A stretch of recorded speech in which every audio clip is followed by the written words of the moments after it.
Hey everybody, today is Tuesday, August the 10th, 2010. Very special day for HoustonGamblers.com. Earlier today I went out for the proverbial gallon of milk, loaf of bread, came home and there was a box waiting for me on my doorstep. A couple weeks ago I spoke with Dr. Jerry Argovitz, who you all know, the founder of the Houston Gamblers football team back in 1983. He started the Gamblers with a couple of other partners, but for all intents and purposes, Jerry Argovitz was the president and founder of the Houston Gamblers. I had a chance to meet him in person at the reunion in June. Very nice guy. I think you've already seen that video where I talked a little bit about that day, a little bit that evening at Dr. Argovitz's condominium. Great day. Well, Dr. Argovitz called me a couple weeks ago, said he'd like to send me a few things, and he didn't really get into much detail as to what that might be, but I gave him my address, and lo and behold, today, here's what showed up on my doorstep.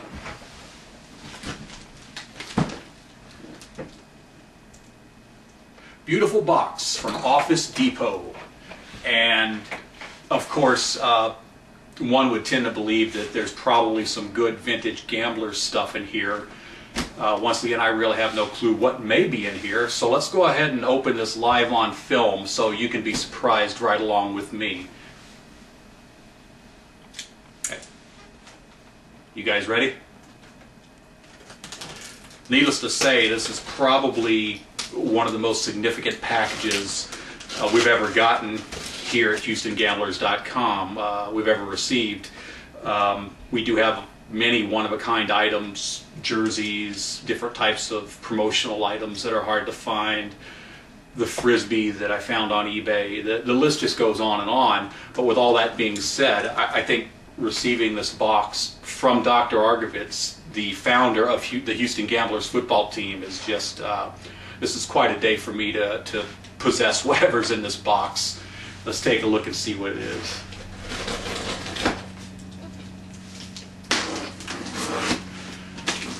Okay. Well, there's some bubble packaging. That's a good sign.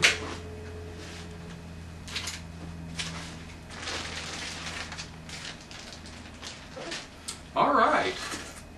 Well, for starters, it looks like we've got a few caps. These are the solid black caps with the mesh back and the embroidered logo on the front. And this is exactly the type that Dr. Argovitz used to wear on the sidelines. This particular cap is from a company called Kiti, K-I-T-I. I haven't seen that brand before. That's really cool. It's got kind of a nylon gloss to the front, which is really cool. And let's see, here is another one, same company, and there's actually several of them. That one's also from KATI. This one actually shows some wear. This is from AJD. The cap looks pretty similar to the other ones. The gloss on front is a little more pronounced. The bill is a more shiny material. This definitely shows use. And as a matter of fact, there's a name written in the tag that I can't really make out. I'll have to do a little more research on that. But it's always cool to have an item that was worn by a member of the team back in the day. Very cool. Looks like a couple more KATIs, brand new. And these caps are really sweet. It looks like they were made yesterday. Ooh, now these are some of the giveaway, looks like a couple of the giveaway painter's caps. That classic 80s style where you had the flat top, and that style kind of came and went in the mid-80s. And Houston Gamblers on the front with the logo, 104 KRBE and Classic Rock 1070. The sponsors are here on the top. A couple of light beer on the back, and it's got a Major League Baseball tag on the inside, which is kind of cool because this might even be a prototype of some sort. They got a second one here. It's also got the Major League Baseball tag on the inside. I'll have to compare this with some other specimens and see if that tagging ever changed. I assume they would have changed it to the USFL tag that you would find in all of their vintage caps that were made back in the day. Let's see. Got a red embroidered shirt. Red embroidered. Got Houston Gamblers written above the left breast pocket, and it looks like the it's got 1, 2, 3. It's got 4 buttons on it, so it doesn't button down all the way. It's one of those half button type shirts, and it looks like the tagging is from Sahara, which was a fairly well-known company back then. So it looks like it looks like there's some stock Sahara shirts with the Gamblers, Houston Gamblers, embroidered over the chest. Very cool. I've seen photos of coaches wearing that type of jersey. And here is a second one. It looks like basically the same thing. A size large, which of course the sizes were a little smaller back in the mid-'80s. Same thing, Houston Gamblers embroidered on the left chest, just above the pocket. And you just don't see shirts like this anymore. These are these are really, really cool. They're just dripping 1984. And just showing you can't have enough of a good thing. Here's a third one, which appears to be exactly the same. It's also a size large. There's the embroidered Houston Gamblers. I have a feeling that Jerry Argovitz and his staff, this was probably one of their workhorse shirts in their uniform. Here's a black version of basically the same shirt, and once again it's from Sahara, is the tagging in the collar. Houston Gamblers embroidered in red, left breast pocket, and yeah, it's a black version of what we just saw. Very, very cool. Here's a shirt from Logo 7, which have been around for years. I don't know if they're still around or if they merged with someone, but oh wow, I remember this shirt very well. I've actually got footage of Dr. Argovitz wearing this very shirt. This is very cool. Houston Gamblers embroidered with the logo on the left breast, and this is the white shirt with the black sleeves, and it's got the 3 Adidas style stripes. This thing is awesome. I can't believe that Dr. Argovitz gave us this shirt. Very, very cool. Houston Gamblers. It's not going to be the New York Jets, is it? And this is a tan looking shirt. There's the embroidered, actually this is actually a heat screened logo. Houston Gamblers with the logo above the, there's a pocket left breast here.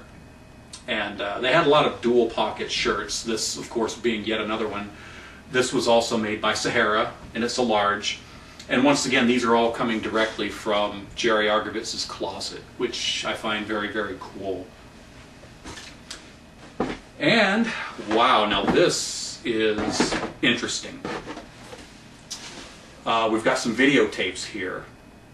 They're all VHS, which means I'll be transferring for the next couple of weeks. This program here is called New York Sports View, and it's with Jerry Argovitz, and it's from February 24th, 1986.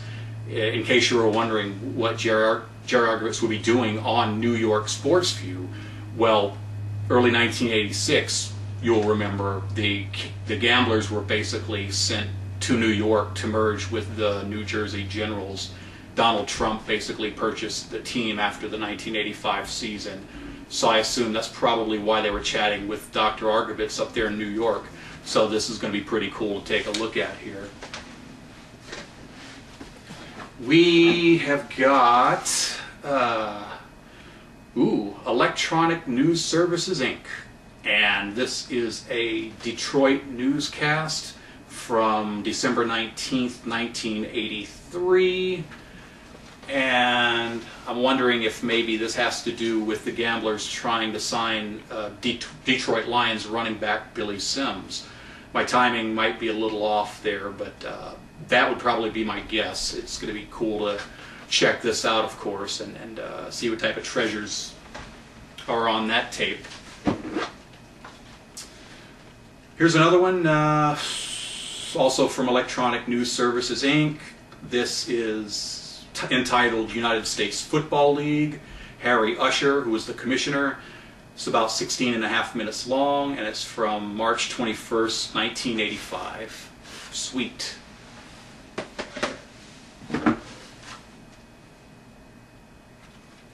Okay, Electronic News Services, VHS tape number 2, Houston Gamblers, January 11th, 1984 through, and it doesn't give a date. See log attached. So this actually appears to be part 2, and inside the case it looks like there is some type of log here, and it's handwritten. Let's see. Yeah, in January of 1984, we've got the Billy Sims, Jerry Argovitz deal. We've got the Houston Gamblers tryouts for the High Rollers. We've got the first day of Gamblers training camp. We've got Jim Kelly on here. We've got something about Tony Fitzpatrick, Jack Pardee, Bob Young, Bernard Lerner. Gamblers win first exhibition. So I kind of get the impression what this is he hired a service, the team hired a service that basically recorded and chronicled all the news stories that were broadcast about the Gamblers. There's about 44 of them on here, and the first one was January 10th, 1984. The last one was March 22nd, 1984. So it looks like there's about 44 news pieces during that couple-month period. There's Sam Harrell, there's Gamblers' first win, Gamblers' opening game, lots of Jim Kelly and Jack Pardee. Wow, this is incredible. I really can't wait to duplicate this tape and get this information on DVD. This is very, very cool. All right, we've got a couple more tapes here. We've got, this is Quality Video Tape Reproduction, New York, New York. We've got the AFL Remembered, part 1 of 1. It's 7 minutes long. Obviously a documentary on the American Football League, which lasted from 1960 through 69, I believe. So I'm not quite sure how this is directly related, but this is very cool. I've never heard of this documentary before. That would be I'm a broken record here, but that'll be a fun one to watch. Okay, here's part 1 of that series that we were just looking at with the news broadcasts. Here's the log, and you talk about a visual history of the team. That's exactly what this is. Let's see. Okay, this is showing the same log beginning January 10th, 1984 and ending March 26th, 1984. So this might be a duplicate tape. Either that, or it might just have the wrong log photocopied. It says that it's got 55 segments, and it goes from May the 11th, 1983 through January 10th, 1984. So this does seem to be a different tape, even though the log might be incorrect. Let's see. Okay, here, this appears to be a 6 p.m. news report from WDIV-TV, Channel 4 Detroit, and it talks about Jerry Argovitz and Billy Sims, July 29th, 1982. And you may or may not know that Jerry Argovitz was actually a successful sports agent before he was the owner of the Gamblers, and that's how his relationship with Billy Sims began. Couple of more VHS tapes here and we'll be done. Haley Days Productions. This is the USFL. Show number 301, which was broadcast February 28th, 1985. And it's 30 minutes long. What's really cool about this is I've seen second generation copies, I've seen third generation copies. I've never actually had a first generation cassette of any of these. This is the USFL shows, so this is exactly that. Very cool, very cool. And the final goodie we have in the box here is, it just says Houston Gamblers, see attached log sheet, and once again I think this is going to be a visual history of the Gamblers. It's marked approximately 2 hours long on the tape. Here's another log, and okay, this tape begins January 14th, 1985, if the log is correct, and it goes through June 6, 1985. So we're talking about basically all the way to the end. This is going to be quite a visual history of the team. Broken record, can't wait to see it. But this is just an exciting box. I've never heard of Gamblers footage being available in this fashion from the news and that type of thing. It's going to take me a while to reproduce these VHS tapes, but if you're interested in any of this, feel free to shoot me an email. We'll see what I can do. And once again, I want to give a lot of thanks, many thanks to Mr. Dr. and Mrs. Argovitz, beautiful people. I appreciate you supporting me and supporting the site. And if there's anything I can do for the Argovitz family or any one of the Gamblers family, count me in. This has been nothing but good times the past 2.5 years, and I'm looking forward to the next 2.5 years and beyond.